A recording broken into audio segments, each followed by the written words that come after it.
Associate Director and currently serves as a Tech Alliance Lead in KPMG West Africa, where he drives strategic alliances and execution across the region. With over 18 years of experience, he has advised corporate clients on IT-enabled business transformation, digital strategy, and technology solution implementation.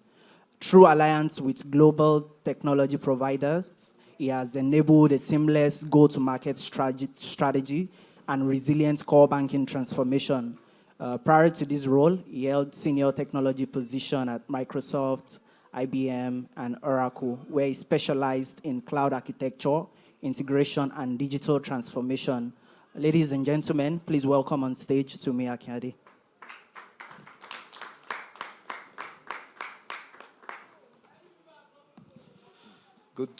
Good day again, everyone. It's a pleasure to be here, and thank you for joining us in this very important occasion. So I'll take us through how KPMG supports our clients, right? Especially when it relates to partnering with other people. So we have strategic partners, strategic technology partners. These are established companies, and the purpose is to bring the maximum benefit and value to all our key end customers. So the agenda for today, I will take us through our philosophy. It will be very short. Take us through our philosophy, what we are seeing in the space of core banking modernization. Beyond the core, what else are people modernizing? We just touch on a little, right? Who are the key players, key partners that we are seeing in Nigeria, some of whom we are partnered with also. And then we land in, with the value proposition. So let's go to the next slide, please.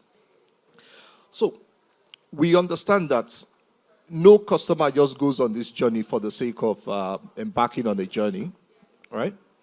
It's all about value, right? We want to make very key investments, and we need to get the necessary value back. So value is one. Of course, such a project of such a very large project like core banking modernization, we're also interested in the kind of insights that we can bring, additional insight we can bring into the organization, right? And success definitely is can't be contested. So what do we do at KPMG? One, that's part of where we go into markets and we come to our customers in collaboration with some of our key partners, right? That are offering leading solution in this space, right? And the purpose is to be able to drive quick return on investment, right? So that is why we are doing all of this. Let's go to the next slide, please. So let's try to step out of the way a bit. The key tech stack.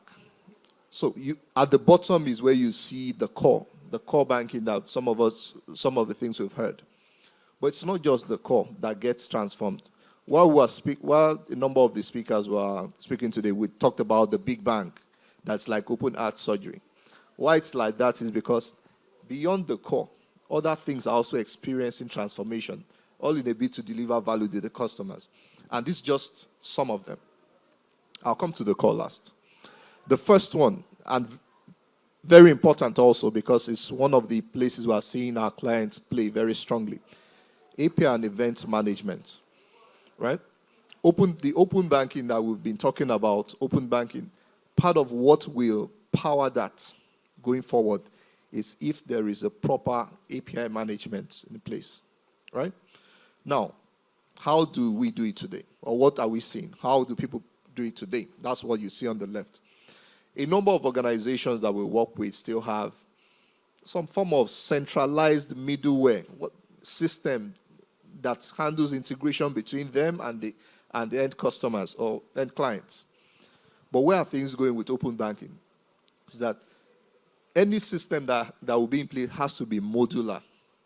The bank's philosophy has to change also to more like an API-first design, especially when we're extending the reach of the bank beyond where we are today.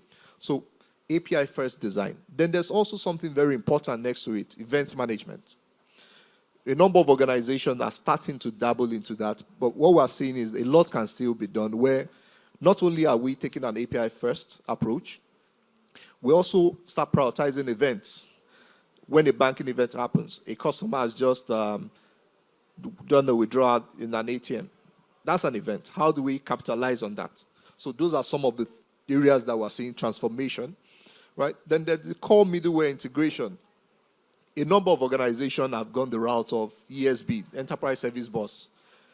Some positively, some not so successful. In fact, some other organizations have their own homegrown middleware, ESB of some sort. What we're seeing is even that is experiencing transformation to a lightweight, also scalable, modular, that means you can compose it approach. Then what has just been talked about by Christopher and the team, data and artificial intelligence. I'm very certain that there's nobody in this room that has not heard the big impact that generative AI or agentic AI will bring, which is total transformation of insight. We're seeing that also experience serious transformation. Then the runtime. There are some of the platforms we'll see shortly, right? That the core is not just transforming alone. The way it runs, the way we are used to it running on a server is changing fundamentally, and that's part of what is driving the upgrade, some of the upgrades we are seeing, right? Then the infrastructure. We have partnership with infrastructure, and we'll see them in a bit, right? The infrastructure also is changing. At times, some of what we are seeing is many organizations are going to the cloud, right? A number of organizations that are not going to the cloud are trying to establish some sort of private cloud capability, right? And then the core itself, certainly, I think it goes without saying that the core, that is why we're really here, right? From the traditional core banking system that many organizations are used to, the providers themselves are transforming how it runs fundamentally. Also, the same thing, it has to be composable. So let's go to the next slide and see some of the players that we're seeing in Nigeria. Most of them are partners to us. I'll just touch on a few. So the event management and API management that will power open banking that I mentioned, we are partnered with virtually almost all of them, right? But they are playing very strongly within our space in Nigeria. Then the core integration, again, if you look across, these are the players that we see across Nigeria. Maybe a couple are not there, but these are some of the players. Again, we have very strong partnership with most of them. Data, right? It's not exhaustive. Data and artificial intelligence, these are some of the players that we're seeing. Interestingly, some banks that have traditionally run on some established data platforms are starting to even rethink that. Why must we run on some of these data platforms that maybe cost X or Y? Can we change it? We're seeing transformation there. The runtime that has transformed significantly, which also then means a lot of change management has to happen in terms of how do you deal with this? What does it mean when you go live on the core banking or you're approaching a core banking project beyond the core itself? Some of these areas are the areas we now need to start looking at. Now, let me end this slide by talking about the core solution. Maybe I'll call out a few names also, right? We're seeing Infosys is very popular in Nigeria, right? Oracle FlexCube, Terminus, CBAS, by one of the latest core banking solution within the market. And then we know that a number of organizations also are even going open source with Apache Finerat. A couple of organizations in this room have adopted that already. So these are some of the players that we're seeing as that are playing very strongly within our market. So let's go to where my last slide really is. And I think I'm keeping to time. So what are we saying as KPMG, really? Is the fact that we've been doing this for a while, right? We understand the game, right? And what we are promising to bring to the table is value and comfort, right? And how are we doing this? We've identified the leading players. We have very strong, established relationship with them. So we're bringing our deep technology insight, deep business insight, the deep insight about the sector, right? We're bringing that with the competence of the players. And we're presenting that as serious value to you, our customers, that and saying, we want to succeed with you. We will succeed with you. It's all about you at the end of the day. So with this, I have come to the end of my own session. Thank you very much. All right. A representative of an entity who just currently are navigating the complexities of a core banking modernization in real time. This entity just went through a big digital transformation. And this session ideally should be taken by Mr. Akin, who is the ED, Technology Zenith Bank and Transformational Banking Executive, with proven expertise in digital innovation and core banking modernization. However, he is ably represented by the CIO of Zenith Bank, Mr. Ayodele Awe, who is representing the ED. Thank you so much, Mr. Ayodele Awe. Please come to the stage. A brief profile of Mr. Awe. He is the Group CIO of Zenith Bank. He's the Group CIO of Zenith Bank PLC. He's also a veteran IT and banking professional with over 3 decades of working experience. Since joining Zenith Bank in 1997, he has led major technology transformations, including digital initiatives, complex project delivery, and aligning IT with business strategy. With a background in software engineering and a strong industry certification, he has been instrumental in advancing Zenith Bank's core system and digital capabilities. Thank you so much for joining us, sir. Thank you very much. I think it's still morning. Good morning, everyone. And thank you for having me on behalf of the Executive Director of in charge of IT of Zenith Bank. I stand to represent him to speak to you very briefly on transforming core technology for competitive advantage. And I want to thank the KPMG team for inviting us to do this. Thank you. I'm sure it's been an exciting session, and I came in and listened to a number of my colleagues in the industry and senior colleagues also in the industry talking about their experiences, regarding core banking modernization and how they have gone about it. And it's such, an interesting project to embark upon because the description has been given that has been given by a number of people, to this is actually correct, which is call it an open heart surgery which you are carrying out, and you would not be far from being correct. And when you look at, when you're also very big, you are carrying out this, it becomes, also more challenging, especially for, banks as big as we are. And, when you look at this, for us, a number of attempts, also have been made in the past, and there have been, different lessons, learned. Some, yes, were concluded up to a certain extent. Some you probably just start and you just couldn't, you just find yourself, in a position where you really don't want to be. But, like someone said, sometimes you fall a number of times, and it's your ability to get up, and repeat this again, that is a test of your strength. And that's what, we try to do again.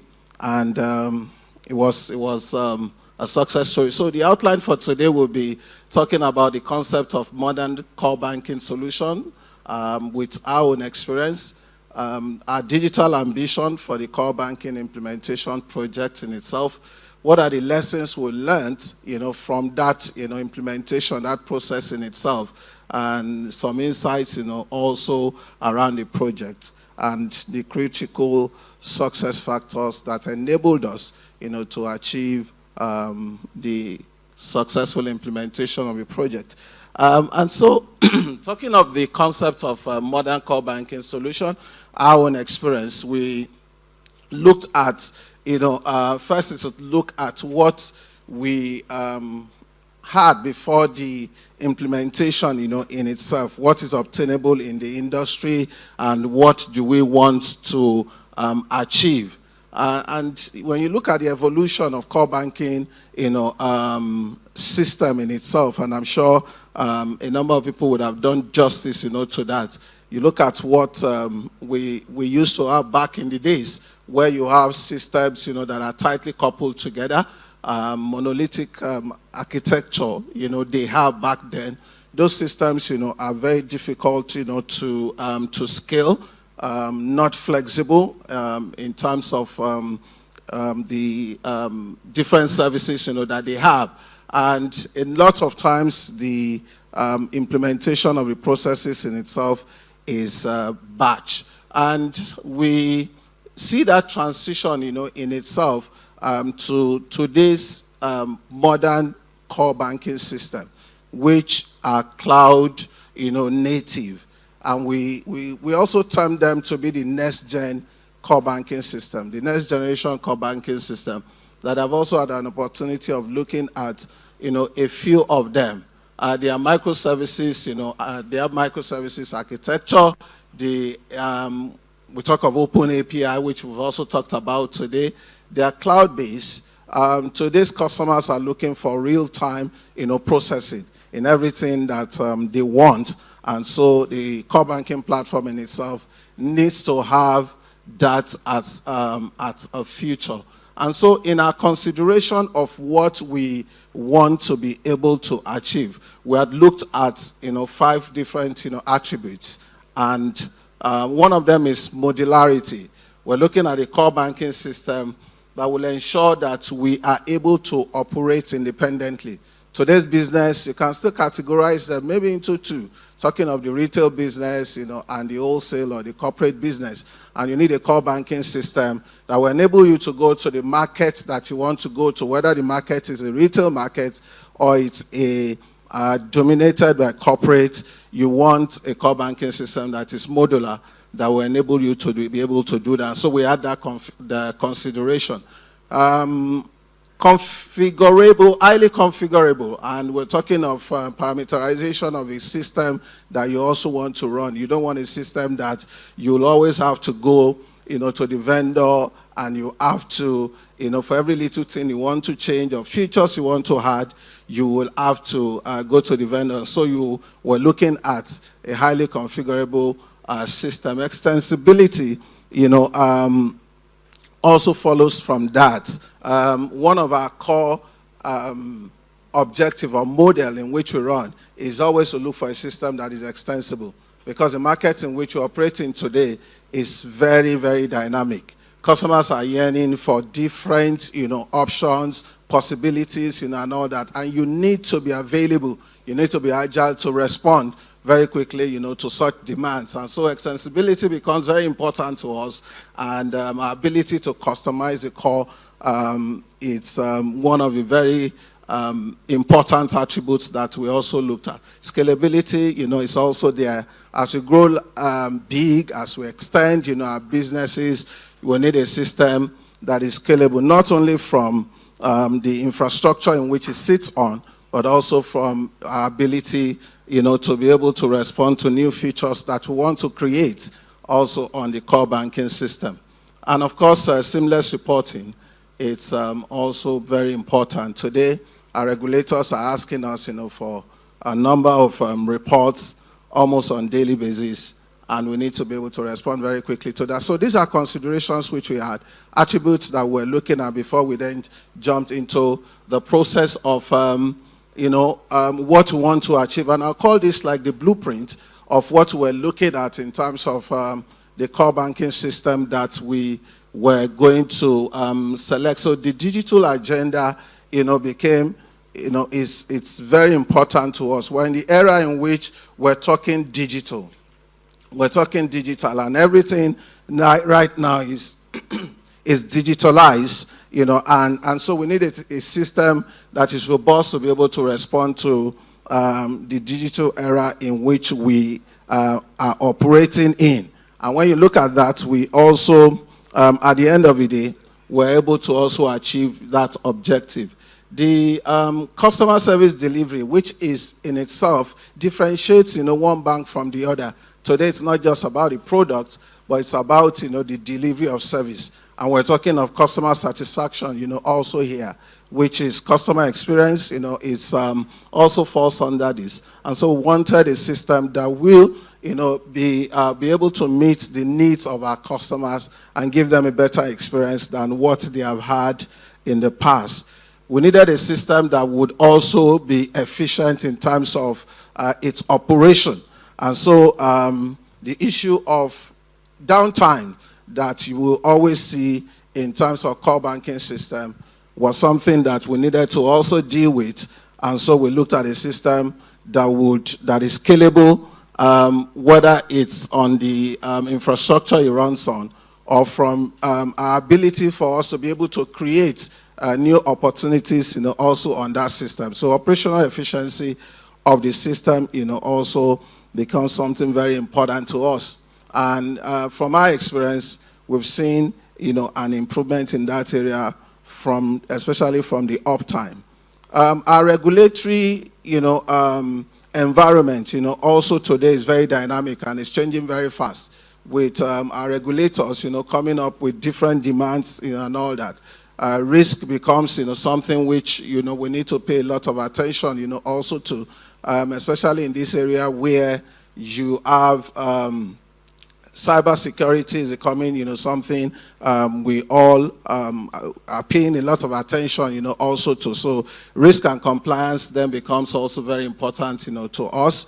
Regulators today will tell you about two-factor. They will tell you about, the maker checker processes that, you need to have in all your systems. And so that was also a consideration, and that objective in itself was met.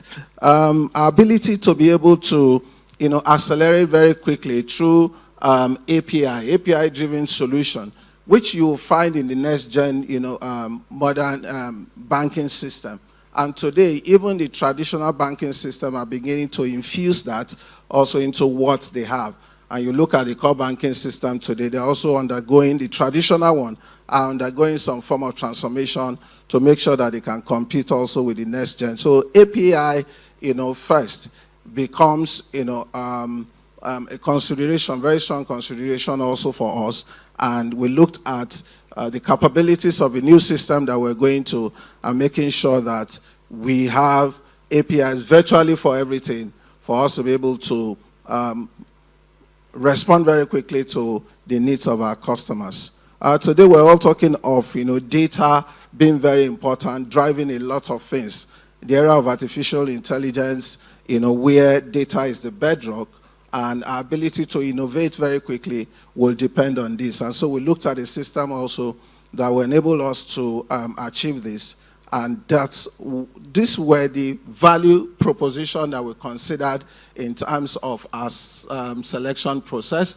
And we had this as a blueprint that we followed in terms of the process. And so we went into the implementation in itself, having had a blueprint which we're considering. And we looked at how did we go about this? How did we go about, the process in itself? And we'll look at, different segmentation here, from the platform and the migration challenges, that we have, to the human and organizational factors that we considered, and of course the technical challenges. For the platform in itself, the process, started with the vendor selection activity. And that in itself is very, very important. The selection process, working with one of the big fours, KPMG specifically, where they went through this process with us from start, to finish. And the vendor selection process was to ensure that the different, the blueprints that we had, we made sure that we had most of the boxes. Yes, we may not have ticked all the boxes, but most of the boxes were ticked in order for us to be able to select the right vendor. And in the selection of the right vendor, we're very, very conscious of vendor locking. Vendor locking, making sure that the vendor that we're selecting is not such that we would have to, run to that vendor for everything that we need. And so another consideration for us in terms of the critical lessons that we learned in the process of implementation is customization versus standardization. And it's either you're looking for a system where that is highly customizable, and in that process you will have to spend a lot of time, most of the time when you're looking at customization, because you want almost a system that is that is fitted to our needs, versus just taking a standardized solution and then working with that. And so in looking at this, we needed a balance between customization and standardization. And one of the reasons why the implementation we had took some time, because of the DNA of Zenith in itself is such that you want everything to fit your purpose. So and sometimes it makes it difficult for you to really have a core banking system that will really meet your needs. So a lot of time was spent implementing the application, because we went more for customization maybe than standardization. And of course that took some time, but at the end of the day, the quality of the output or the quality of the product in itself becomes something which you will enjoy over time. And so the next one there is data migration. The data migration process, like, one of my colleagues here, said that data migration is really, really very important. And it's something which you need to focus on from start. From the beginning of the project in itself, you need to start looking at it, because all through the journey of the implementation, you will see, data migration showing up. And so data migration was something which we also paid a lot of attention to, from the data cleansing process in itself, to data that is probably not even sitting on some systems, maybe some this data that is sitting off, the core bankings or different, automated systems that you have. You need to then bring, all of them or some of them in at that time. Talking of the people side, and one of the things which was discussed here was the success of a project, like this depends on the staff, depends on the people. If you don't have the right people, then you're going to face those challenges of, not having the right input, also into the implementation in itself. And that was a major problem, also for us, because you had people who were facing the BAU. Somebody talking about the BAU and then the project in itself. But every time, I'm confronted, with this, I tell the people, if we don't do this right, we're mortgaging tomorrow. If we don't do this right, we are mortgaging tomorrow. So it's either we want to, live for today by dealing with BAU, or we're looking into the future and making sure that we have a system, that is ready and built, for tomorrow.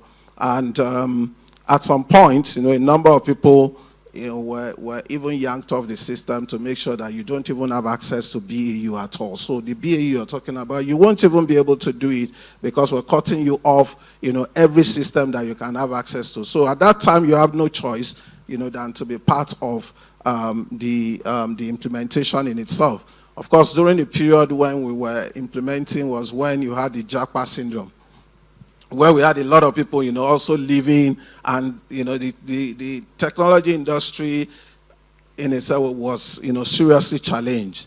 And, but again, we had different ways in which that in itself was also managed, from motivating people in different ways, to making sure that they also stay on the project.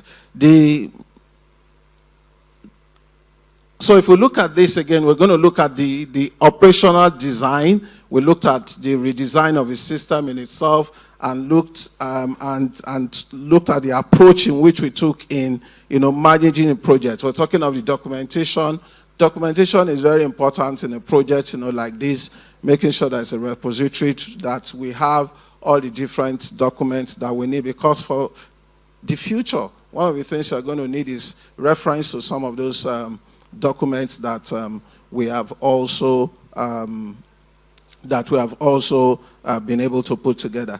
From the technical challenges that we also faced, one of them was testing. And testing, you can't you can't test enough. Testing is a process, in itself that you need to pay a lot of attention to. And testing starts from the different types of testing that we'll talk about, from the unit testing, to the integration testing. We have so many systems, and customers that we needed to integrate to.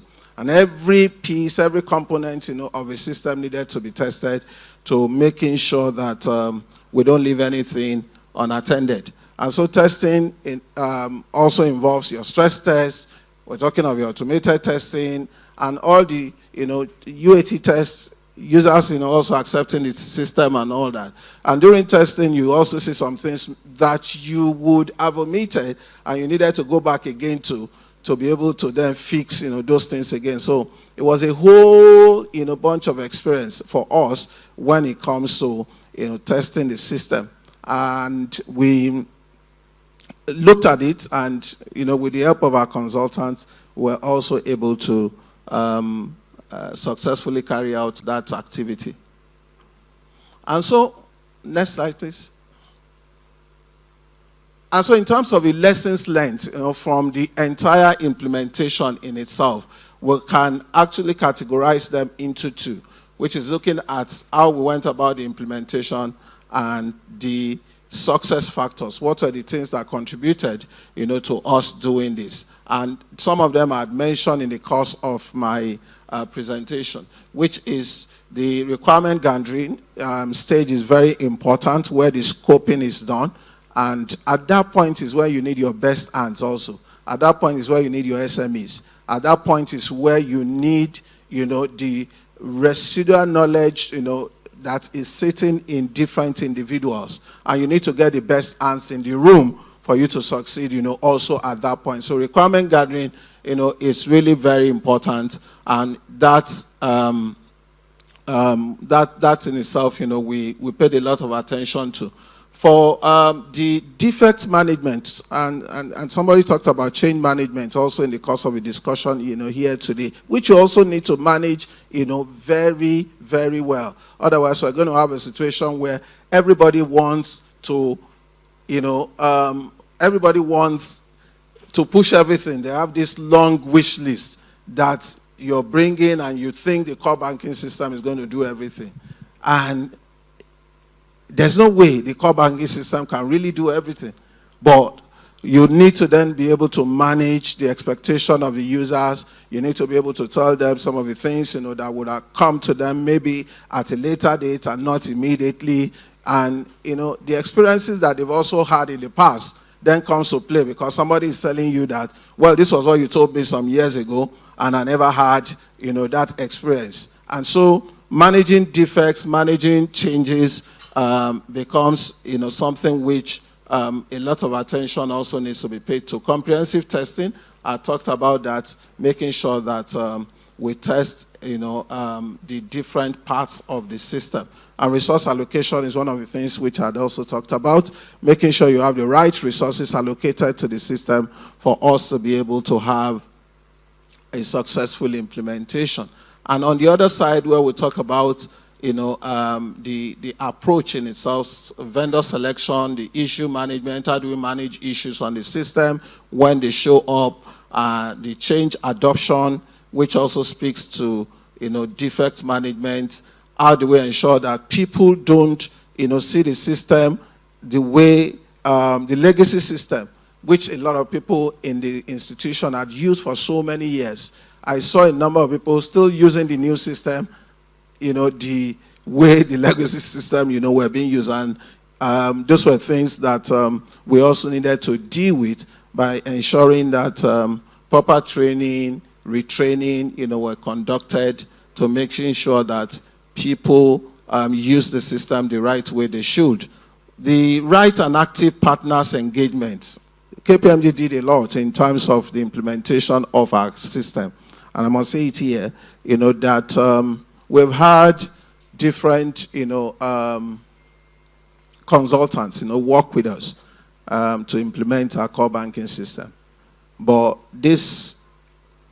one of the big four, KPMG, stood out in terms of the implementation, showing professionalism, showing expertise, you know, a good number of them maybe had not even implemented core banking system before. And I asked them, I said, how do you do this? How do you get to train your people, you know, to be able to integrate so seamlessly into the implementation itself? And, you know, it's something which we are also learning. You know, we learned that from them, and we're using that, you know, also for a good number of our colleagues within the system to be able to do some of the things which, you know, they did. So KPMG, you know, played an important, you know, role in ensuring that we also were successful in the implementation in itself. And so lastly, I just want to leave us with this by saying that by learning from past errors, we can identify new opportunities for future innovation.